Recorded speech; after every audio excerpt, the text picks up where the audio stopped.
Welcome back to Plastic Surgery Decoded, the podcast where we demystify plastic surgery and provide a foundation for understanding it, whether you're actually considering a procedure or you're just curious.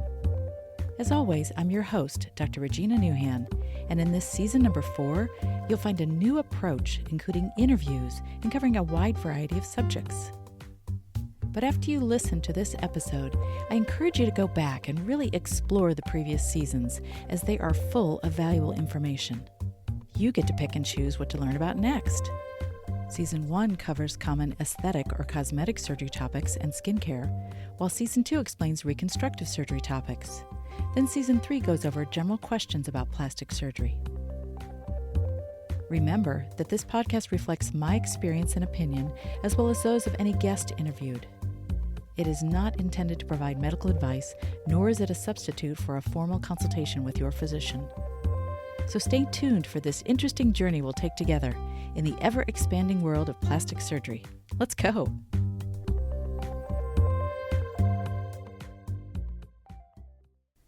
Whether you're looking in a mirror or observing other people you know, or even those you encounter through various media avenues, you're likely registering subconsciously certain aspects of beauty and attractiveness. But what are those? Is it just symmetry and contour, or is it more than physical? And how might they differ from culture to culture? What's the significance of that possibility anyway? Well, today my conversation with Dr. Stephen Dayan was fascinating, and it brings about some eye-opening thoughts about the subject, as well as some tangential concepts which might change your whole outlook. Dr. Dayan has done extensive research on these topics and has a lot to share. So let's take a listen.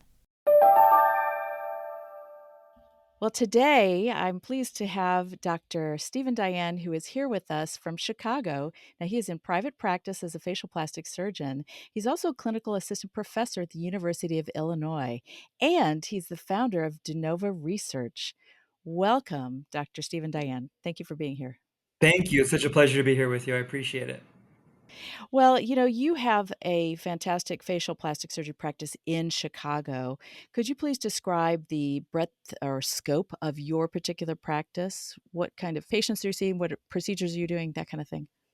Well, I've been in practice for over 20 years now, and I started the practice on my own, and it was really a interesting time when at the time when I started as a facial plastic surgeon, my goal was to come out and do rhinoplasty and facelifts and blepharoplasty, but nobody comes to a 32-year-old person fresh out of school with no patience. So at the same time that I started my practice, a curious little drug came out called Botox. Oh, And no yes. one knew much about it at the time. And I was like, wow, this thing is incredible. It makes people really happy. The success rate is great. And at the time, nobody really wanted to do it because it was beneath them. Surgeons certainly weren't going to do it. And even dermatologists didn't really want to do it. It wasn't cost effective to do it. And I thought this thing was great. So I started doing a lot of Botox early on because my theory was that if I could do and treat these patients, get them into my office, get them my hands on them, that they would fall in love with me and hopefully end up doing surgery with me.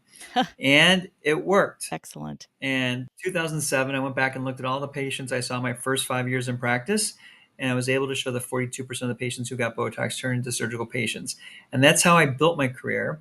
At a time, it was very unique and very different. It was very vanguard. It was very out of the box. I remember I was doing advertising locally. I remember my professor saying to me, "We don't really approve of that."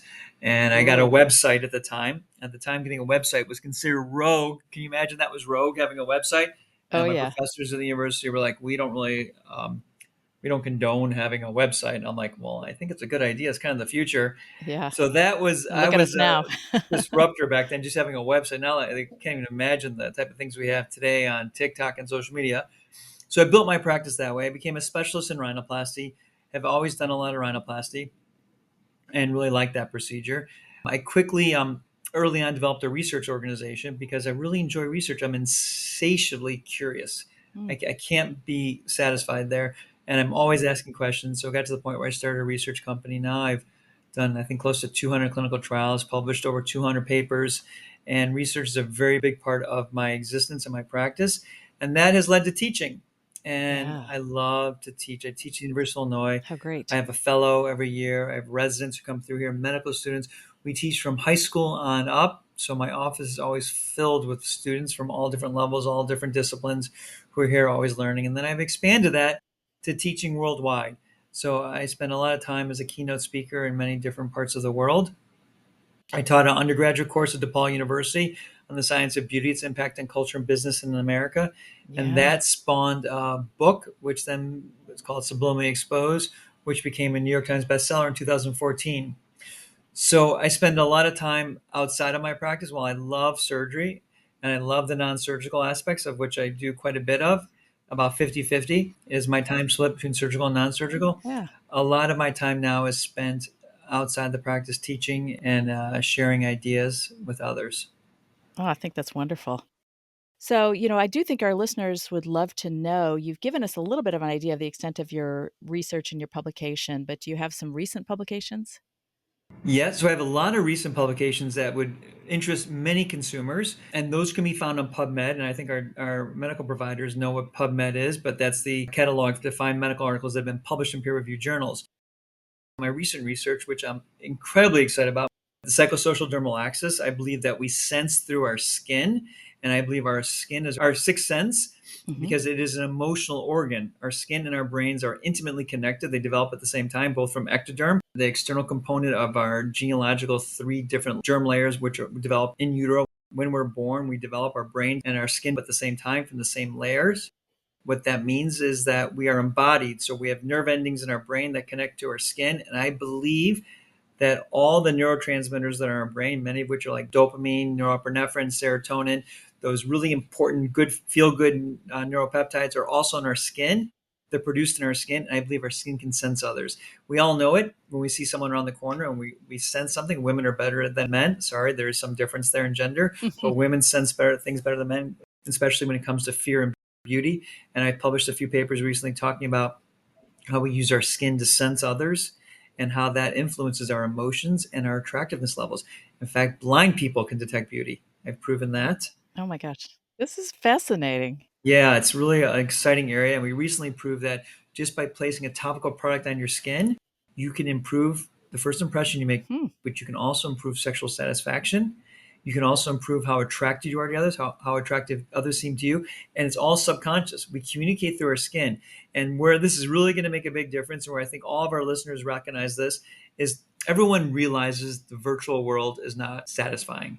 When we speak through a computer, something's missing. And Sure. we all figured this out during COVID. While it's easy, it hurts us, it isolates us, it doesn't feel good. When we're in an audience, when we're with people, we feel so much better.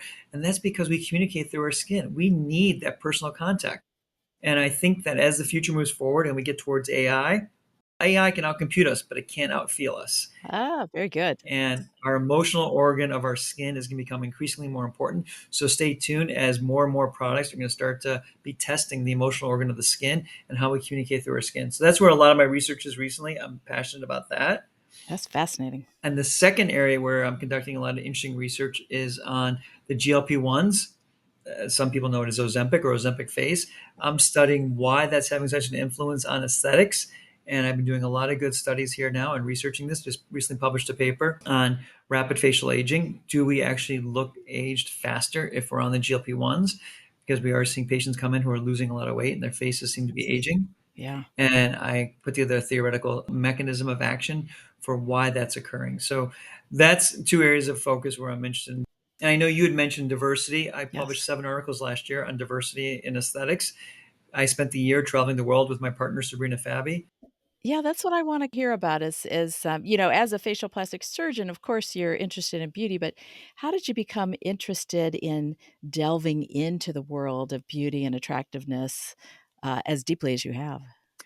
Well, I've always been fascinated by it, and that was a lot of my research early on, the science of beauty, and that became the college course I taught at DePaul for years, and also my book. So I've always had a significant interest in beauty, and I took it to the next level because diversity is important, as we know. It's a very current topic and a very passionate one, Mhm. and beauty amongst different cultures is also passionate. And the way we do things here may be different than the way things are done elsewhere. So I decided to explore it not just by reading articles and books, but actually by going to those different cultures. Yeah. So what we did is we went to 5 continents, 7 countries, and from Africa to Middle East to Asia, South America, North America, Europe, Wow. and we treated patients in those cultures with their doctors, and then we had simultaneously in the US treating patients of similar backgrounds. So, for instance, we were in Africa treating an African patient. At the same time, we had African American doctors in America treating African American patients.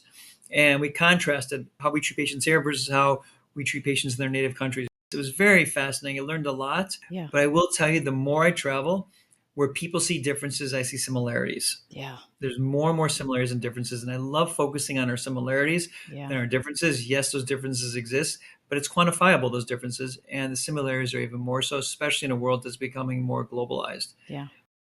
Well, as you mentioned, we are here to talk about cultural differences and diversity in the world of aesthetics.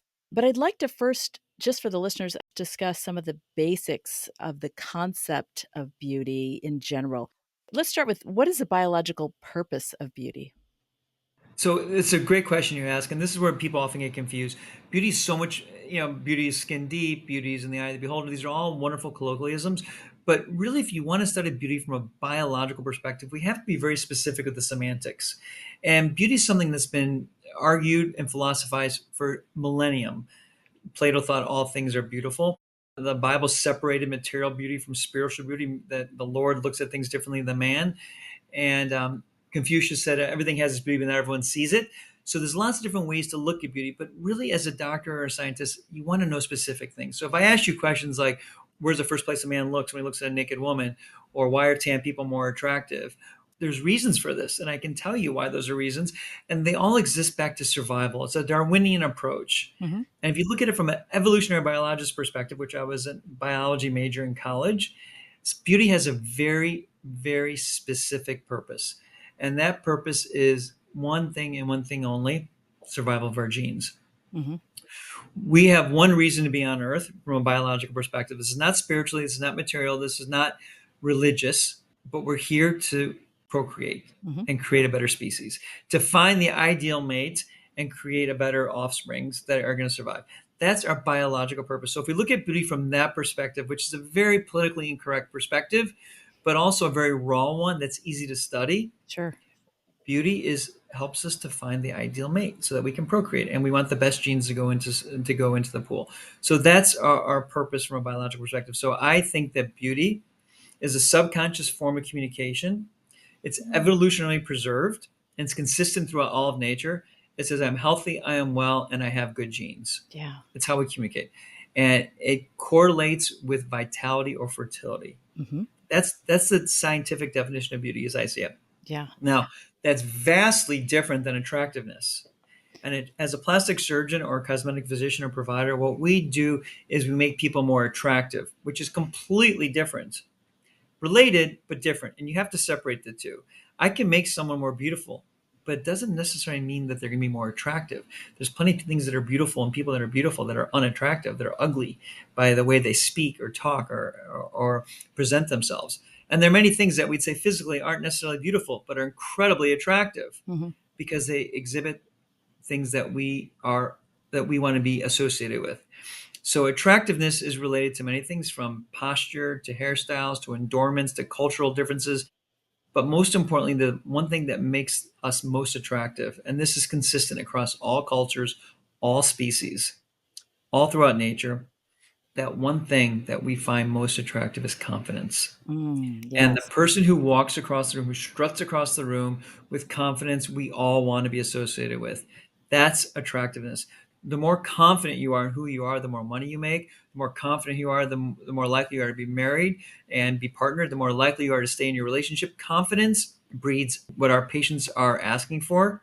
So my job as a plastic surgeon is to make people feel more confident, not to make them more beautiful. And that's really important. Once I realized that concept, my practice exploded and I got really busy, Mm, because it's not about beauty, it's about attractiveness. It's how you feel about yourself, not how you look. surely. Do you find that some of the traditional or classic tenets of beauty, symmetry, contour, texture, those kinds of things, contribute to confidence? And so, as you discuss what you are trying to provide your patients, first of all, could you tell us about those tenets of beauty? And then, are you trying to achieve those for your patients or get closer to that for your patients? Yes. So symmetry, averageness, body size ratio, those are certain things that are consistent throughout nature. So what I mean, the more symmetric a face is, and the more symmetric anything is, the more attractive it is throughout nature, Hmm. because that correlates with health. It means parasite free.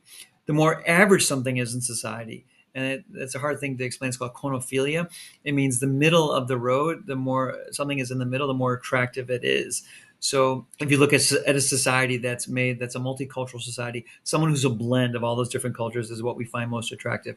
And certain body size ratios, those Hmm. body size ratios being things like waist to hip ratio of zero point 0.7, meaning that the waist is 30% smaller than the hips. Certain ratios in the face, those things will prove to increase attractiveness levels to some extent, and also youthfulness. Youthfulness is always associated with increased attractiveness. Hmm. So we aim to hit those things. And when I was coming through training, we were taught these canons of beauty, mathematical canons of beauty, that really stem back to the Renaissance and beyond. I mean, we look back as far back as, Greek, Roman, etc. yes, these ratios have been known for millennia, but those ratios don't always work in all cultures. And I think it's really important to recognize that in Asian and African cultures, they're different than Caucasian. So Hmm. I think those tenets are kind of old, and we can't stick to those. It's not to say we shouldn't know them and respect what they may prove, but I don't think that's the end all be all of what makes people attractive. And we have evidence. I can give you one example of Miss Paraguay versus Miss Korea In a beauty contest. beauty contest, and looking at those two, their golden ratios or perfect ratios of the mathematical perfections of beauty in the face did not correlate with being more attractive at all. And so they did not, and they had very different ratios and very different things that were found beautiful within those cultures. So we can't rely on the golden ratios for beauty. But they may have been the mid-range, as you say, of their particular culture, and so perhaps that Yes. was attractive. But, you know, I do wonder, as we're talking about this, I've always wondered about this, you know, certainly someone who has a middle of the road appearance or a comfortable appearance in terms of being what someone might consider normal for the region that they're in. Isn't there also something attractive about the exotic, about the extremes, that as long as they're not too extreme, you know, something a little different? Don't you find that that's attractive as well? Well, there can be, and there's some studies that show that men prefer red hair because it's different. Mm. Although women don't prefer red hair in men because it's not associated with what they're looking for. They like darker hair usually, but sometimes extremes can be good to a certain extent. Mhm. If you go, Mother Nature doesn't like extremes. Mother Nature lops them off, and they're Right. and they die. They don't survive. They don't survive. Mother Nature likes the middle of the pack. Yeah. So to be a standard deviation or higher is good, but it also correlates to how you feel about yourself and how you perceive yourself.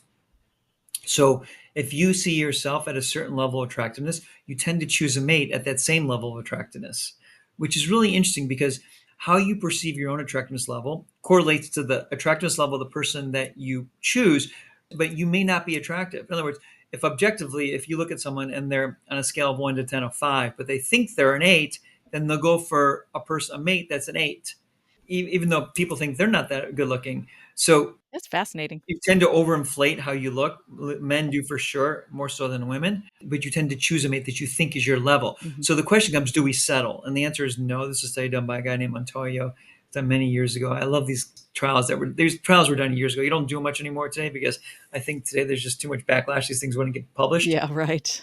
But looking at how we choose our mates and what's successful in mate choice, and you like people who are the same attractiveness level as you. Mhm. So two people who are really unattractive, they think they're attractive. They're not settling. They think that person is just as beautiful, but someone who's very attractive would look down and say, "Well, I don't think they're very attractive." That is so interesting. Yeah. Oh my gosh. And what do we rate our mate? If I asked you how attractive is your mate on a scale of 1 to 10, most people say 8.6. Oh. So we don't say our rate's a 10, we say they're an 8.6. Oh, yes. Nothing's ever perfect. Nope. Well, this is great because I did want to talk about attractiveness versus beauty, and if we've touched on that pretty nicely. So let's go a little further. So, given the basics of beauty and attractiveness, how much variation in concepts of beauty do you think we might see across different cultures? Are there a few examples that you've come across? You talked a little bit about the beauty contestants, but as we talk about some of those different regions that you traveled to, what were your findings?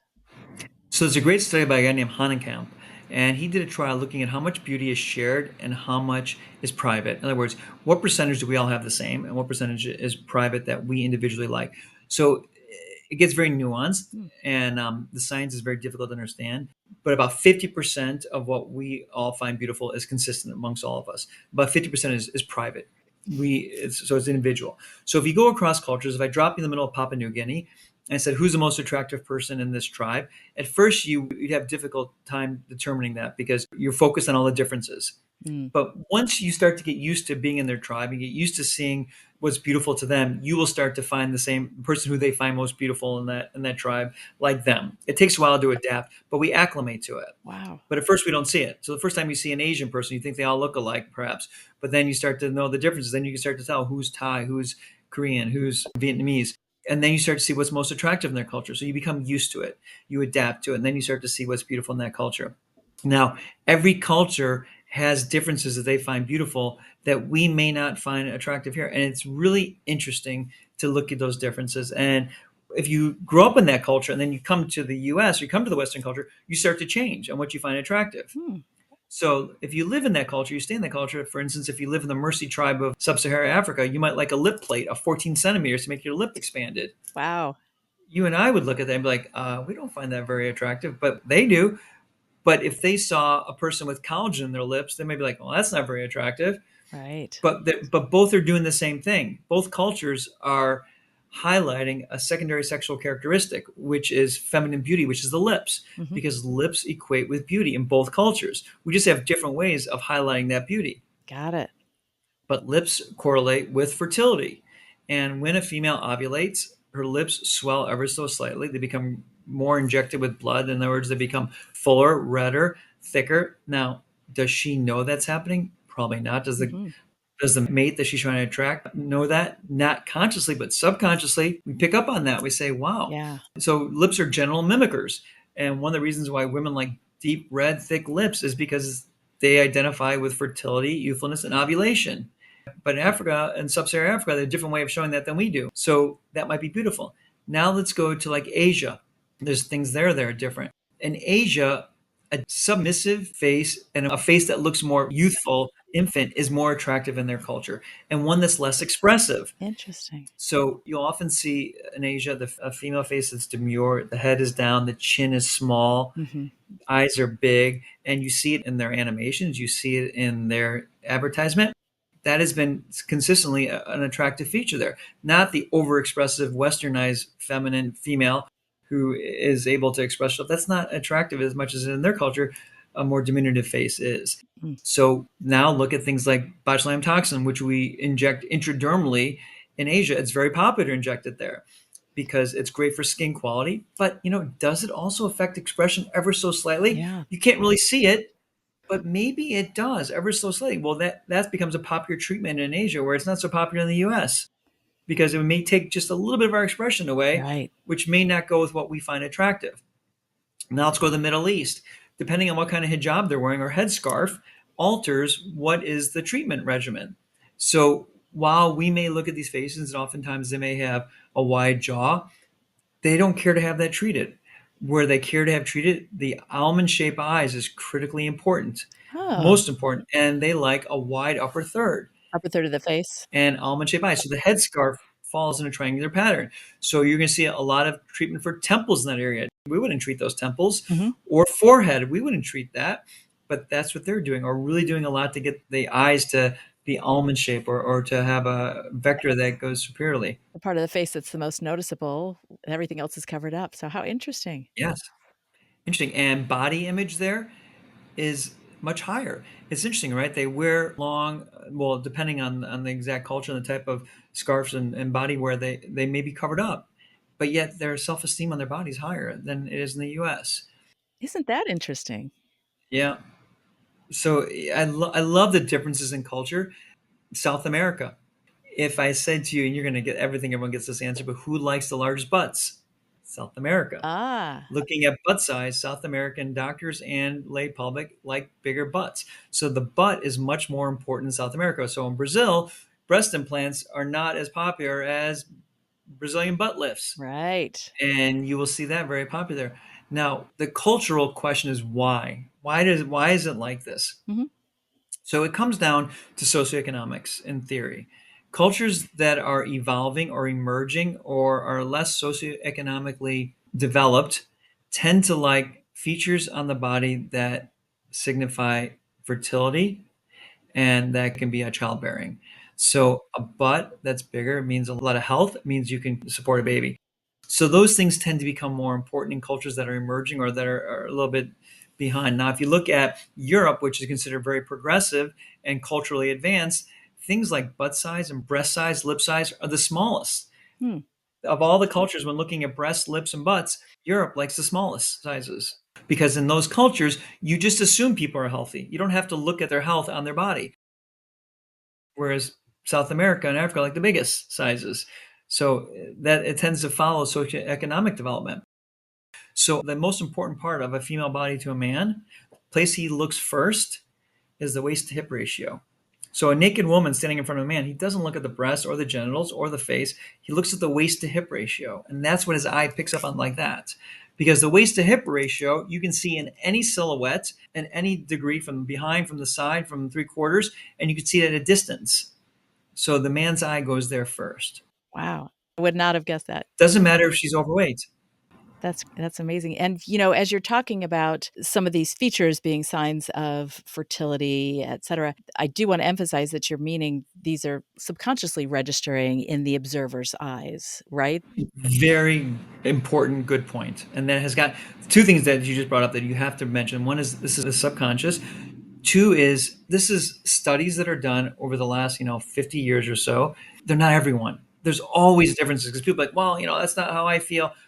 I get it. And none of these things were done through the lens that we have today. All these studies were done probably in the 1970s to early 2000s. Interesting. Today, you don't see studies like this as much. I think it'd be harder to get them approved and published, as I mentioned. Sure. But I think all of us somewhere deep down recognize some of these things and we wrestle with them, but we recognize them to some extent. But Yeah. they all pale in comparison to confidence. So confidence is the most important thing. And how we get confidence varies. It doesn't have to be your beauty. Some people get confidence from being a parent, from being a caregiver, from being a teacher, from being an artist, from being a musician. Mhm. And it's important that we stress to our children today, do what makes you feel confident because social media is destroying our kids' brains and it's also distorting and creating so much anxiety and Mhm. by dysmorphic disorder seems to be on the rise. All these things seem to be affected by the way young girls in particular are viewing their lens of beauty through social media. Mhm. So it's important that we stress to our children that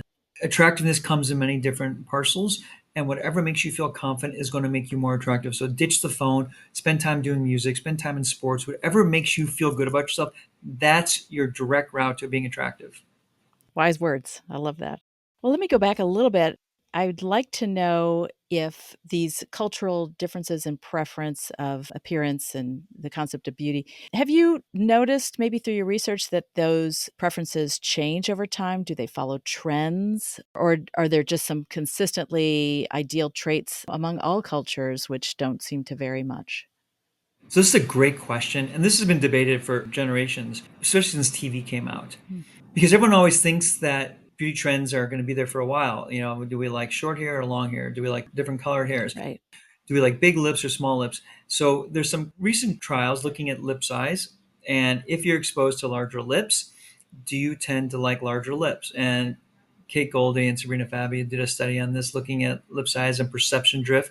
And the answer is, if we are exposed to large lips, then we tend to like larger lips. If we're exposed to smaller lips, we tend to like smaller lips. Mhm. But this concept was called the Farrah effect. Oh, yeah. And it was done in the 1970s. When you stare at a picture of Farrah Fawcett, you start to want a more attractive woman.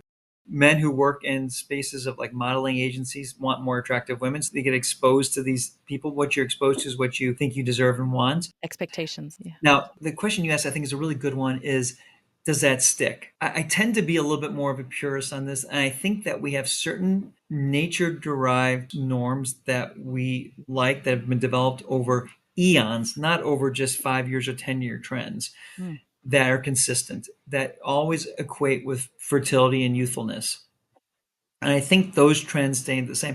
So I think the extremes don't last. While we may have a trend where this extreme of larger lips or bigger eyes is more attractive, I believe in the long term it kind of comes back. The pendulum swings back to some of the norms that we've had over the last 250,000 years that we found attractive that equate with fertility. It's not to say there aren't some minor trends that become popular for a while, but I don't think they're going to be there for a long time.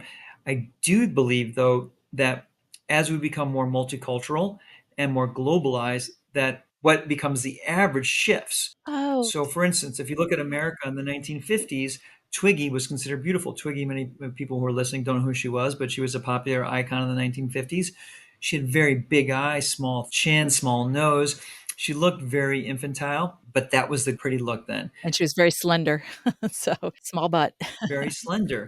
Then today you have a Jennifer Lopez or whoever the beauty of today is, got much thicker, heavier eyes, wider nose, bigger lips, more body with more curves.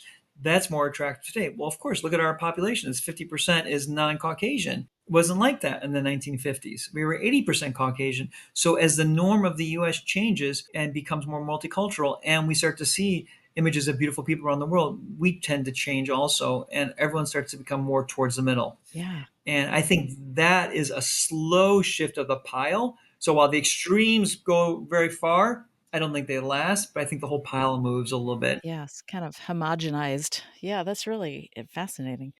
Well, I want to shift it a little bit to plastic surgery. I want to talk about whether or not plastic surgery procedures are able to impact attractiveness very much. And then in a minute, we're going to talk about how much cultural diversity can impact the direction of technology and innovation in plastic surgery. But let's just start with whether or not you think plastic surgery can make much of an impact on the way a person is perceived in terms of their beauty and their attractiveness. So yes, a great question. And I've published a lot of papers on this. In particular, we do first impression studies. So we do an intervention, whether it's plastic surgery or non-surgical treatment from Botox makeup to skincare, lasers, and even hands. And I've been able to do all these treatments and then look at, do they make a better first impression? Mhm. In other words, do other people looking at them think they're more attractive, more financially successful, more socially successful, more successful in dating relationships and athletics? So we actually do this on a scale.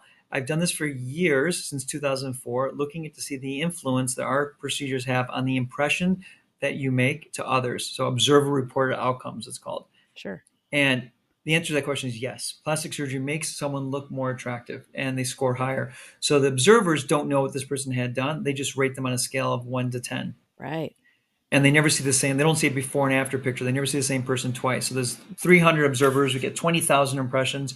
So it's worked well, but that's not enough because we know that sometimes people look good in a before and after picture, but they don't look natural and they animate. Yes. And we learn this because too much product in the face, whether it's Botox, botulinum toxins, fillers, or surgery, makes a face look distorted when it animates. So I Mhm. think this is where plastic surgery really has gone awry because we determine our success by showing how great we have these before and after pictures. And while a person can look great on a before and after picture or in a clinical journal, when that person animates and something doesn't move right, we all look at that person and say something's wrong. So I call that a failure. It's not a success. You need a before and after video. You need before and after It's video. kinda like the static versus the dynamic, really. Exactly. And there's been clinical trials done on this as well. Nancy Eckhoff and Eva Krumhuber have done trials on people who've had neurotoxin in their crow's feet area. Do they look more attractive, more youthful, more authentic? And the answer is they look more youthful, but they don't look more attractive and they don't look more authentic. Good distinction. So you look less natural. Now, I published a paper a few years ago that shows that if you don't look natural, you can't look more attractive. Wow. So naturalness and attractiveness have to go together. And naturalness, which is a hard thing to define, but we've done some clinical trials trying to define it. Naturalness occurs only when you're looking at someone dynamically. So if we're going to do attractiveness studies, we really should look at dynamic videos of people and study that. Yeah. And we've done some. And I presented a paper last year looking at videos of people before and after non-surgical treatments. And we were able to show that they do become more attractive afterwards, more approachable, and without affecting genuineness. Hmm. So authenticity or genuineness should not change. If I'm doing a treatment on you, I can't make you more genuine or more natural. You're born natural. Hmm. So my goal as a plastic surgeon is not to affect your naturalness, but to make you more attractive and no one knows you're anything done. And this is possible. The problem we have in aesthetic medicine is that we train our doctors and our providers to put in so much product to make these drastic changes that we can see consciously, but in reality hurt the projected image that person gives.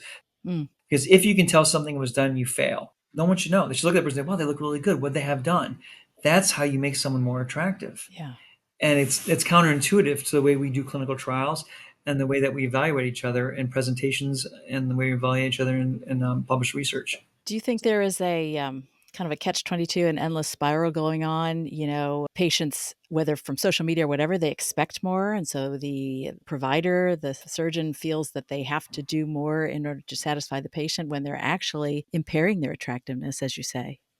Yes, I think it's a huge issue right now because of social media and because of, I mean, listen, we have to all take blame from physicians to the companies who are all trying to push more products, more procedures, showing incredible results, some that is unachievable, some that's not even real, and consumers saying, "Well, I want that." And if I give them that, they won't look natural. Their authenticity actually goes down. Mm, They'll do worse, and other people look at them and say, "Oh, okay, they look like they had something done."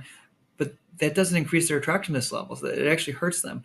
Yes, so I think it's a huge issue right now, and it's a hard one. It's an uphill battle to mhm. fight because I don't see it changing anytime Oh, soon. I know, it just seems to be But getting more progressed. yeah, but looking natural, I think is an incredibly valuable, understated, and undervalued goal. Yeah. I'm curious, do you think that the existence of diverse beauty standards translates to a differential hierarchy of procedures which patients of different cultures may choose? Well, you alluded to that a little bit. You said, people in South America really are going more for the. The butts over the breasts, yeah, for sure, it does. If you look at fillers, like for instance, we did a clinical trial which we just got accepted for publication, looking at lips in African American patients. Mhm, So these patients came in. Now, dark skinned patients or black patients wouldn't qualify for the clinical trials because their lips are, according to the lip scales we have, we're a size 4 out of size. There's a 5 point scale, and we only can enroll people with small lips, mm. size 1 and 2 and 3, to be in our clinical trials. So black people weren't in the study because by measurements their lips seem large. They already started larger, yeah. They weren't in the clinical trial. Well, that's a little bit biased because maybe they want their lips to be bigger, even if they're coming with a lip size 4. So we did a study on black patients, and we said, okay, patients who wanted their lips treated, they were rated by the investigator, and then they were rated by them, and then we asked them what lip size they wanted. So these patients came in, and they came in with lip sizes like 3.5, I think it was, and they wanted a 4.5 to 5 size lip. So they wanted their lips bigger. Now, these patients wouldn't have qualified for a clinical trial because their lips are too big. And most doctors look at them and say, well, your lips are fine. You don't need them bigger. But they wanted them bigger. We treated them and they got their lips bigger and they went up from a 3.5 to a 4.5. Patient satisfaction went up. They were happy with their lips, the way their lips looked. And it became that, these patients wanted their lips bigger and that's their desire, but it may not be what a biased provider would think is important. Sure. So lips were important. Now, it wasn't just making their lips bigger, it was making them more shapely, it was making them fuller, it was getting rid of some of the texture irregularities in the lips. So fillers were something that was popular to them. But some doctors may be like, well, I didn't realize they needed that. Now you may look at in Africa, we're in Africa, and we're looking at the patients, we're like, well, their chins seem small. They have small jaws. They have a protruding maxilla, Upper jaw. alveolar dental, yeah. Mhm. So their chin size by standards of beauty that are used would seem small. So the average American doctor might be like, well, let's treat their chin. But they don't want their chin treated. In Africa, they're like, I don't want my chin treated. I'm happy with my chin. Mm, But I want my temples treated or my lips treated. You're like, what? You want your temples? So that was much more popular in Africa, whereas you would not think that's going to be popular here in the US, looking at them by the standards that we have today. So yes, it varies by culture. well, that touches on something I wanted to ask you. How important is it for a plastic surgeon to be aware of cultural diversity in aesthetics? Can their point of view sometimes be too narrow? Yes, great question. So I published a paper 2 years ago called The Aesthetic Bias, and we have to look at patients from our own bias. And this is such a fascinating concept to me because I think this goes beyond just our physicality, but we all have a bias. What we like is people who look like us. What you're most attracted to is someone who looks like you. And that's how it starts. Mm, But as physicians, if you're going to treat a wide population of people, you have to understand that not everyone looks like you. And for a patient, if you're going into a doctor's office, if everyone in that doctor's office looks distorted or weird, then that's not the doctor for you. Mm-hmm. So as a physician, you have to look at this patient and say, what's important to them, not what's important to me. You may look at the patient and say, well, I think they need their lips, their chin, and their breast treated. And they might be like, I just came in here for my nose. Because there's something different that what they want than what you want. So it's called the aesthetic bias. And it's critically important. You listen to them, you hear what they say, and you appreciate where they're coming from in order to be able to treat them better. Yeah, I mean, how does a surgeon take into account that patient's cultural point of view and not inject their own aesthetic preference in the procedure planning? We know that that bias is there, so how do we overcome that?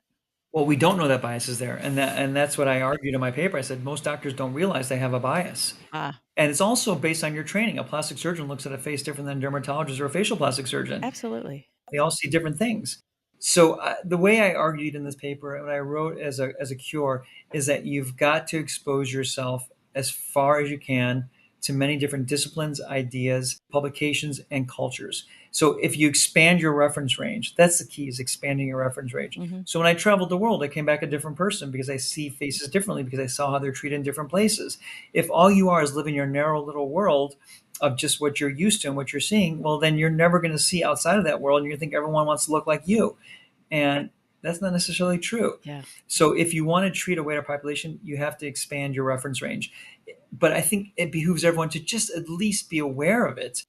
It's all about education, isn't it? It's all about education. It goes beyond beauty, right? It probably goes to politics, religion, and culture too, and society. Yeah. Expand your reference range. It'll only give you a better idea. If you step into someone else's shoes, you have a better idea of what they're interested in.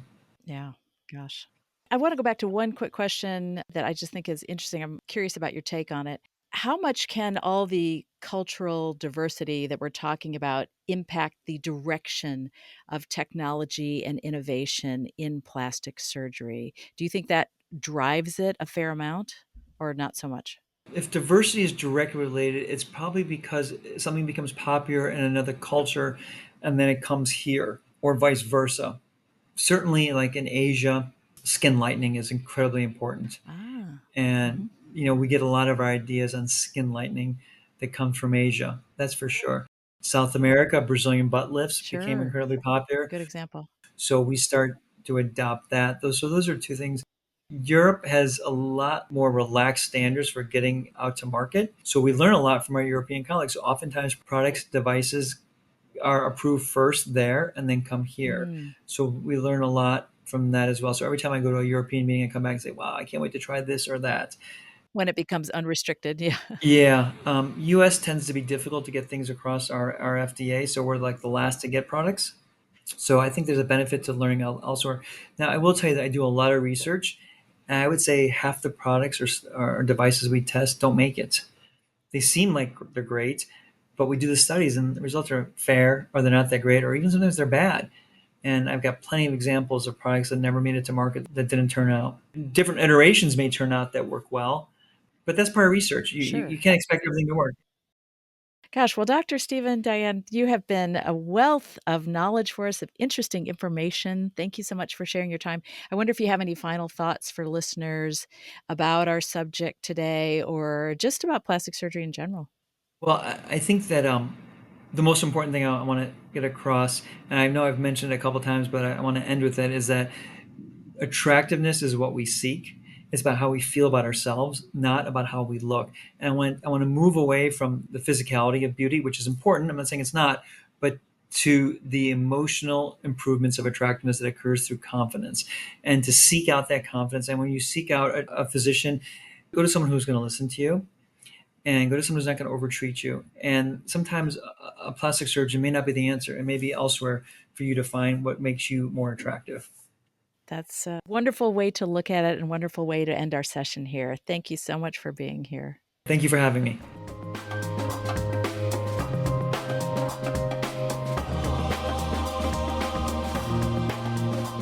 Well, that's our show for today. Hope you enjoyed it and learned something too. Don't forget to subscribe, rate, and review. Please share this podcast with someone else who might be interested. And while you're at it, check out the podcast website for related topics to explore. It's www.plasticsurgerydecoded.com. And as always, thank you for listening to Plastic Surgery Decoded.